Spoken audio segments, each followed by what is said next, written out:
Olá a todos os colaboradores, a todos os obreiros, auxiliares de pastor, pastores e suas respectivas esposas, nesta manhã de domingo. Aqui diretamente do Templo de Salomão, mais precisamente no Jardim das Oliveiras, eu quero convidá-los a dar continuidade à meditação na segunda epístola de Pedro aos cristãos na Ásia Menor e que nos ensina muito nos dias atuais como realmente guardar a nossa fé, a nossa salvação e sermos aprovados no serviço que Deus nos confiou como membros do seu corpo, como evangelistas, como servos, obreiros da seara do grande Deus. Bem, eu gostaria de convidá-la a pôr a sua mão sobre a palavra de Deus. Vamos orar, porque, meu Pai, se há alguma dor, alguma tristeza, alguma ansiedade, alguma dúvida, tentando impedir a concentração do teu servo, da tua serva, que agora, por meio da minha voz, seja removido esse mal-estar, dor, cansaço, preocupação, para que a nossa concentração seja total. Em o nome de Jesus, respire profundo, receba força, sabedoria, saúde e disposição para se concentrar e dar o melhor de si para Deus nesta meditação. Graças a Deus. Amém. No versículo 13 do capítulo 1, o Espírito Santo, através do apóstolo Pedro, falou o que o Bispo Macedo tem falado, que estava salvo, está salvo e será salvo amanhã, se estiver na fé. Essa história de uma vez salvo, salvo para sempre, é antibíblico, é mentira, é uma heresia.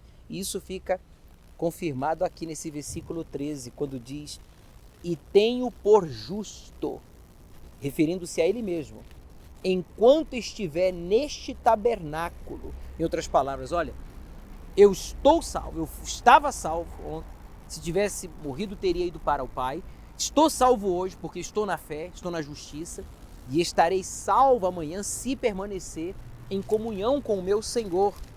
E ele fala neste tabernáculo, quer dizer, enquanto eu estiver vivo, neste tabernáculo, que é o corpo, guardando o tesouro no vaso de barro, eu devo ser justo, eu devo estar na fé. Justo é aquele que vive a fé, é aquele que está obedecendo a palavra de Deus e não se sujeitando às suas emoções, sentimentos ou inclinações. E ele vai e fala aqui, quando diz, olha, despertar-vos com admoestações, quer dizer, despertem com as exortações, com as repreensões. Despertem ou despertemos todos nós diante das admoestações, seja contrariado, disciplinado, punido, repreendido, tudo isso é para o nosso bem, não é para o nosso mal, é o que o Espírito Santo fala através do apóstolo Pedro, dizendo, sabendo que brevemente hei de deixar este meu tabernáculo, como também nosso Senhor Jesus Cristo já me tem revelado. Então, o Espírito Santo está falando, olha, aceite a repreensão, aceite a exortação, aceite o que está sendo falado, revelado e exigido da fé de vocês, do serviço de vocês ao Senhor, porque ele diz, brevemente hei de deixar este meu tabernáculo. Ele já tinha uma noção de que estava realmente vivendo os seus últimos dias. E nós temos noção de que estamos vivendo os últimos tempos. Por isso, não seja resistente, não murmure, como se costuma dizer, não bata de frente com o Espírito Santo, com quem Deus escolheu para pôr como autoridade espiritual na sua igreja. Não olhe o outro com maus olhos, não julgue a ninguém. Olhe para si, cuide de si, guarde a sua fé, é o que o Espírito Santo está falando através de Pedro. Como também nosso Senhor Jesus Cristo já me tem revelado. O Senhor estava dizendo, em outras palavras, para Pedro, olha Pedro, você está mais para cá do que para lá. Logo, logo você vai estar aqui comigo. E nós somos testemunhas oculares de que realmente estamos vivendo nos últimos tempos. Jesus está voltando para nos buscar. As profecias têm se cumprido. Então que não sejamos resistentes às exortações, às orientações e tudo aquilo que só nos faz bem se houver da nossa parte acatação, aceitação, obediência, sujeição. Mas se houver resistência, aí não terá como o Espírito Santo nos moldar e nos melhorar. Então ele continua falando aqui, mas também eu procurarei em toda ocasião que depois da minha morte tenhas lembrança destas coisas. Então, Pedro estava dizendo, olha, eu vou fazer de tudo que estiver ao meu alcance, que mesmo partindo, mesmo morrendo, tudo isso que o Espírito Santo me tem revelado seja usado para trazer a lembrança e ajudar aqueles que precisam, que é o nosso caso. 2000 anos se passaram, mas porque foi escrito e o Espírito Santo guardou e preservou a Bíblia Sagrada, nós temos aqui em mãos esses ensinamentos, essas revelações maravilhosas. A exemplo do que Deus tem dado ao Bispo Macedo, os livros, por exemplo, O Ouro e o Altar, né? Como vencer as nossas guerras pela fé, o discípulo do Espírito Santo, né? O Eis-me aqui, Senhor, né? E tantos outros livros, né? A Bíblia com as anotações, as inspirações, revelações que ele recebeu durante esses 50 anos de caminhada com Deus, de serviço a Deus. Quer dizer, isso é importantíssimo. Você tem que entender, obreiro, presta atenção, que ainda que você não tenha escrito um livro, e não é necessário, o seu testemunho já é um livro. A sua vida já é um livro. A sua vida já é vista por Deus como um livro. Inclusive, está escrito na Bíblia Sagrada que nós somos como um livro aberto, né? E diz aqui a palavra de Deus, concluindo, né, esse versículo. Ele fala, ainda que depois de morto tenhas lembrança destas coisas. As coisas espirituais não podem ser esquecidas, ignoradas.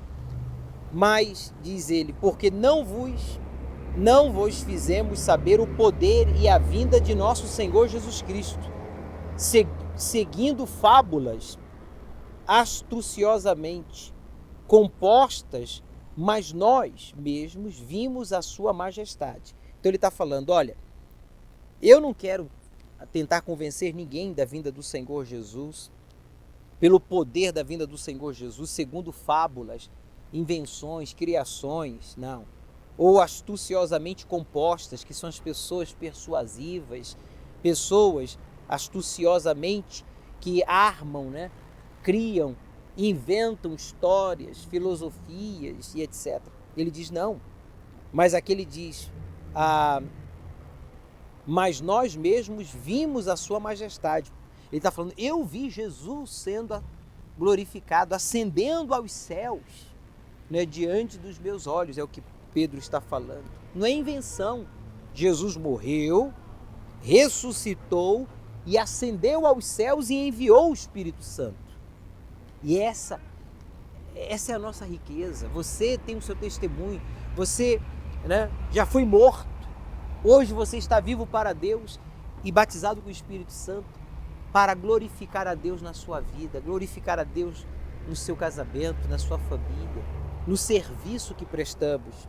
E ele segue falando, porquanto ele recebeu de Deus Pai honra e glória, referindo-se a Jesus, quando da magnífica glória lhe foi dirigida a seguinte voz, este é o meu Filho amado, em quem me tenho comprazido. Ele está se referindo ao que aconteceu lá no Monte Hermon, lembra? Estava Pedro, Tiago e João, e eles foram testemunhas desta voz. Não foi no batismo de Jesus, no batismo eles ouviram como um estrondo, o Pai falando, este é meu Filho amado, em quem tenho muito prazer. Mas lá no Monte Hermon, Pedro, Tiago e João ouviram nitidamente o Pai falando, olha, este é o meu Filho. O meu Filho, disse ele, amado, em quem me tenho comprazido. E para nós isso aqui é muito importante, para nós servos de Deus, porque ainda que você não escute de ninguém, e nós não esperamos escutar isso de ninguém, senão do nosso Pai a quem servimos. Mas é importante que você escute isso na sua alma, que você e eu tenhamos o eco da voz do Senhor em nossas almas, dizendo, este é o meu Filho em quem tenho me comprazido. Essa é a glória. que o verdadeiro servo e filho de Deus espera receber do Senhor a quem conhecemos e servimos. Então, você colaborador, obreiro, auxiliar de pastor, esposa, pastor, bispo, não esperemos jamais escutar isso de ninguém senão do Pai, do nosso Senhor a quem servimos.